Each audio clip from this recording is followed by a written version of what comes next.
Hello, beloved. Welcome back. And this is part two of a three-part series. Now, in part one, I shared how my spiritual journey began with a simple but powerful leap of faith. Now, it wasn't planned, nor was it polished in any type of way, but it was a quiet yes to something that was greater than myself. Now, along the way, God showed me a truth which I hold dearly to my heart, which is the fact that faith is a vehicle and love, God's love, is the destination. I also mentioned Hebrews 11, which talks about Father Abraham and those in the Hall of Faith. These are people that acted based on faith, like they walked by faith and not by sight. And in doing so, they reached something bigger than themselves, which was a relationship with God that is rooted deeply in love. Now, that's where we left off. And today we are going to dive into what often tries to block us from that journey, which is fear, rejection, and lies that keep us from living fully in love. Now, I'd like us to understand something very important. Fear and rejections are two of the most powerful tools that the enemy uses to distract us. Okay? Now, I'm going to read the first part I read page 59 and 60 of this book. And I'm going to continue from page 60 actually. Um, Again, we're just gonna read certain parts of that page, okay? So page 60, it says, I saw how men and women in authority over me had become, prey to negative energy and had taught belief in God through fear. Because of their own fears, they were using fear to control others. This prevented me from really loving God. I understood again that fear is the opposite of love and is Satan's greatest tool. Since I feared God, I could not truly love Him. And in not loving Him, I could not love myself or others purely either. Now, when scripture talks about fearing God, I believe a better word to use is revere God. Not feel like I'm afraid of God, but rather I revere, I respect, I honor, and I hold God to a high regard. Now, you see, fear and rejection are two of the enemy's most powerful tools, not just because they hurt, but because they distort. Okay? They twist our view of God's goodness, they cloud His love, and they pull us away from that same truth I have been talking about.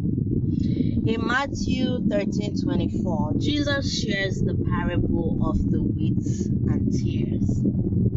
And here's how I understand that parable.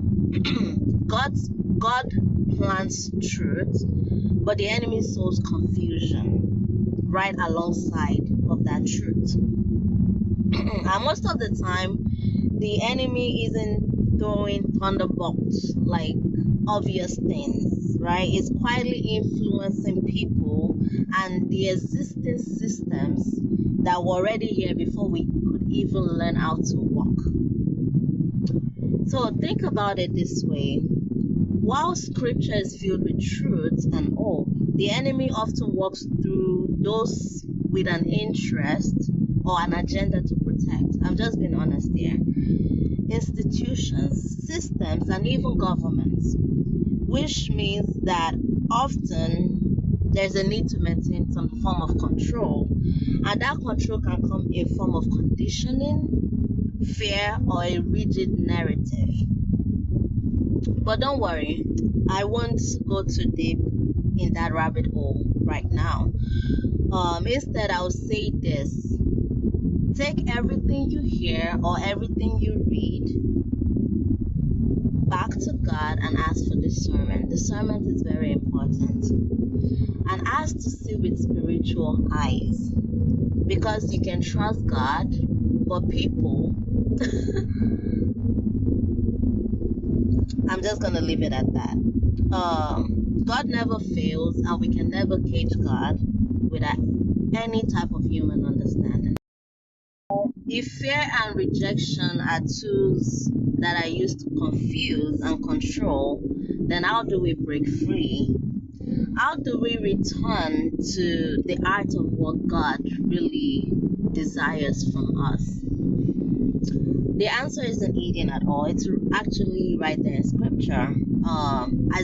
Isaiah 58 gives us a clear picture of what that kind of faith is that moves the heart of God. And then we're going to go into Luke 4, where, Jesus actually goes into the temple on the Sabbath and reads from a scroll, declaring that is his purpose, what he is to fulfill. So now, let's go to Isaiah 58. I'm going to read the NIV version to keep things simple. So Isaiah 58. Shout it aloud. Do not hold back. Raise your voice like a trumpet. Declare to my people their rebellion, and to the descendants of Jacob their sins. For day after day they seek me out. They seem eager to know my ways, as if they were a nation that does what is right, and has not forsaken the commands of its God. They ask me for just decisions and seem eager for God to come near them. Why have we fasted, they say, and have not seen it? Why have we humbled ourselves and you have not noticed? Yet on the day of your fasting, you do as you please and exploit all your workers. Your fasting ends in quarreling and strife, and in striking each other with wicked fists. You cannot fast as you do today and expect your voice to be heard on high. Is this the kind of fast I have chosen? Only a day for people to humble themselves? Is it only for bowing one's head like a reed and for lying in sackcloth and ashes? Is that what you call a fast, a day acceptable to the Lord?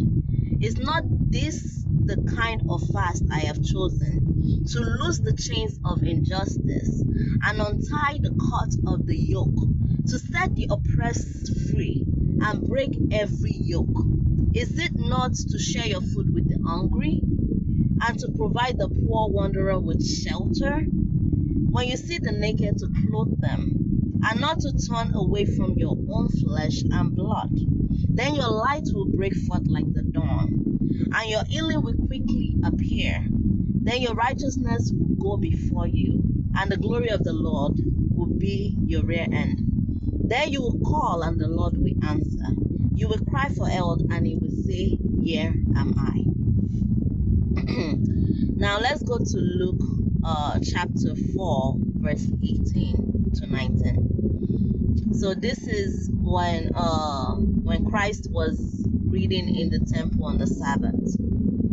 All right, Luke 4:18. Luke 4:18. Yes. The Spirit of the Lord is upon me, because he had anointed me to preach the gospel to the poor. He had sent me to heal the brokenhearted, to preach deliverance to the captives and recovering of sight to the blind, to set at liberty them that are bruised, to preach the acceptable year of the Lord. This is what is acceptable to God. So as you can see that the connection between these two passages is showing us that serving others is not just moral. It's the place where faith and love intersect. Now, I want to share something that really touched my heart. I once had the opportunity to help an elderly patient at the psychiatric hospital, which I worked at. She was understandably nervous, scared, and overwhelmed because this was her very first night at the hospital and she was already feeling abandoned. So I didn't do anything fancy. I simply sat with her, I listened to her, and I reminded her that she was safe, loved, and sane. And the next time I saw this patient, she actually called me and said she wanted to show me something, and she showed me a letter she wrote to her husband. Let me. So here's a picture of the letter. I don't know if you can see it, but anyways, the letter. It says, "Dearest darling Jeff, I sincerely apologize for raising my voice at you, but your heartbreak on me was hard. I've told everyone here about you. I hope you won't let them down. You're my handsome man." So this really touched me because we only had one interaction. She did ask me if I was a Christian, and I said yes. I believe in representing Christ the best way I possibly know how. So that might seem like a small thing, but it just reminded me of something huge. When we show love to others, we give them also permission to do the same, whether that's to other people or back, the same way. So one moment of compassion, it can unlock years of silence. So that night, it wasn't about me being religious or quoting scripture. It was simply being present and letting God's love flow through me. And this is the kind of love that Christ modeled for us. That's the type of love He actually invites us to live out. It says, "By your love for each other, with other people know that you are my disciples." Here's my challenge to you. This week, I invite you to find one moment where you are fully present with someone, right? Not to preach or to fix them or even to advise, but just to love them. So whether that's you listening without judgment, right? There's an emphasis on that.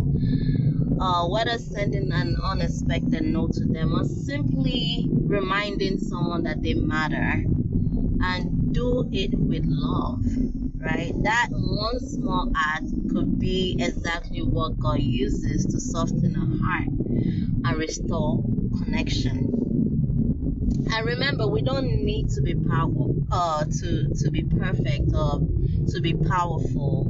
When we move in love, we move in purpose, because that is our purpose.